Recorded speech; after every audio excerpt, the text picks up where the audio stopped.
30 जुलाई 2010 चंडीगढ़ के सेक्टर 38 का taxi stand. रात के लगभग 9 बजे थे। बारिश हो रही थी। निशा नाम की लड़की रोज की तरह इंग्लिश स्पीकिंग कोर्स को सीखने के लिए अपने घर सेक्टर 38 से जाया करती थी। थोड़ा दूर वहां जाने के बाद इंग्लिश स्पीकिंग का कोर्स सीखती थी और सीखने के बाद रोज रात को 9 बजे अपने घर वापस आ जाया करती थी। लेकिन उस रात थोड़ी बारिश हो रही थी और बारिश होने की वजह से निशा इंतज़ार कर रही थी कि जब बारिश थोड़ी रुक जाएगी उसके बाद वह अपनी स्कूटी से घर चली जाएगी। अपने घर जाने के लिए टैक्सी स्टैंड पर बारिश से बचने के लिए एक टीन शेड के नीचे खड़ी हो जाती है ताकि बूंदाबांदी थोड़ी कम हो जाए। उसकी किताबें और उसके पास सामान कहीं भीग ना जाए, इसके लिए निशा अपना बैग अपने सीने से लगाकर खड़ी हो जाती है। वह बारिश रुकने का इंतज़ार कर रही थी। इसी बीच पीछे से एक ईंट बहुत तेज़ी से उसके सर पर लगती है और जैसे ही उसके सर पर लगती है तो निशा ज़मीन पर गिर जाती है। जिस व्यक्ति ने निशा को पीछे से ईंट मारी थी वह निशा को गोद में उठाने के बाद जंगल की तरफ ले जाता है। जब जंगल की तरफ लेके जाता है तो उसके बाद वह व्यक्ति निशा के शरीर से सारे कपड़े उतार देता है और कपड़े उतारने के बाद निशा के शरीर को वो बहुत बुरी तरीके से अपने मुंह से काटना शुरू कर देता है।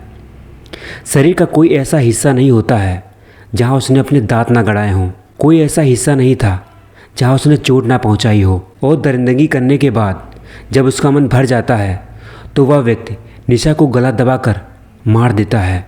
इसी बीच में रात के लगभग 10:30 बजे के आसपास निशा के फ़ोन पर उसके पापा का कॉल आने लगता है। वह व्यक्ति निशा का फ़ोन उठाता है और निशा के पापा से बड़े आराम से बात करता है। निशा के पापा कहते हैं कि निशा बेटा तुम कहाँ हो, मैं तुम्हें कब से तलाश कर रहा हूँ। तब कातिल कहता है कि तुम परेशान क्यों होते हो, टैक्सी स्टैंड के पास स्कूटी खड़ी है, जाके देख लेना। इतना बोलने के बाद कातिल वहाँ से घटना को अंजाम देता है और अंजाम देने के बाद वहाँ से चला जाता है। लेकिन जो लड़की का पिता था वह अपनी बेटी को लेकर बहुत परेशान था।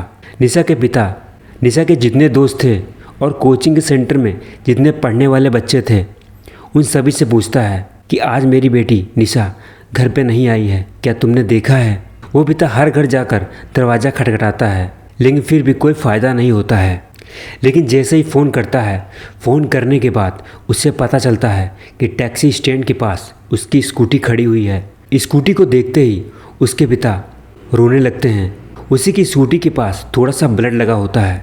निशा के पिता पुलिस का इंतजार नहीं करते हैं। पुलिस अपनी तरफ से पूरी कोशिश कर रही होती है लेकिन लड़की के जो पिता होते हैं वह जंगल की तरफ जाते हैं और जाने के बाद अपनी बेटी को लगातार आवाज़ें लगाने लगते हैं। आवाज़ लगाते लगाते उनको निशा दिखाई पड़ती है और वे देखते हैं कि निशा के शरीर पर एक भी कपड़ा नहीं होता है और उसके शरीर पर जगह जगह चोट के निशान थे।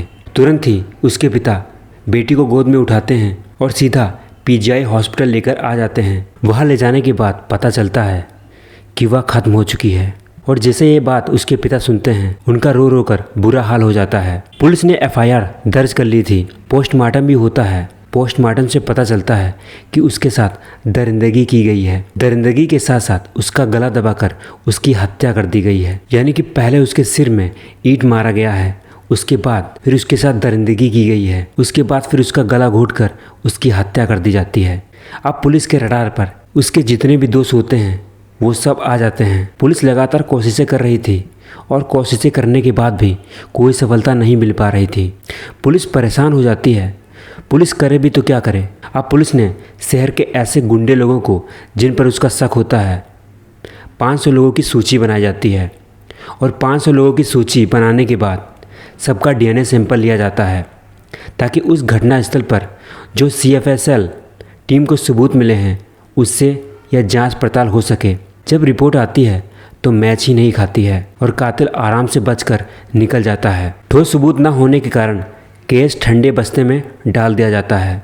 ठीक 12 साल के बाद 11 जनवरी 2022 पति और पत्नी का नाम मनदीप कौर पति के साथ बाजार में खरीदारी करने के लिए गई थी। लगभग 8 बजे के आसपास उन दोनों ने खरीदारी भी कर ली थी। ये जब खरीदारी कर लेते हैं, खरीदारी करने के बाद जब पैसा देने का नंबर आता है तो उसके पति के पास पैसे ही नहीं होते हैं। अब ऐसी स्थिति में वो करे भी तो क्या करे। तब उसने दुकानदार से कहा कि भाई साहब मैं अपने भतीजे से पैसे लेके आता हूँ। वह तुरंत भाग के जाता है।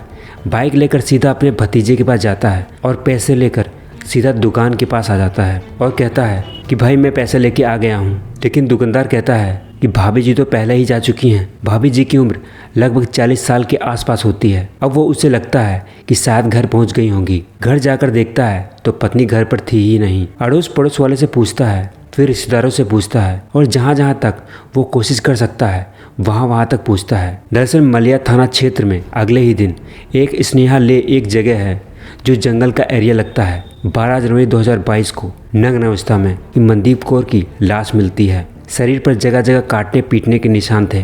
पोस्टमार्टम कराने के बाद CFA टीम ने जब इसे रीड करना शुरू किया तो उन्हें लगा कि यह केस वे दोबारा भी पढ़ चुके हैं। यानी कि बिल्कुल सेम टू सेम चीज़ें, कत्ल करने का वही अंदाज, मारने का वही अंदाज, उसके साथ रेप करने का वही तरीका, जब बिल्कुल एक जैसा था।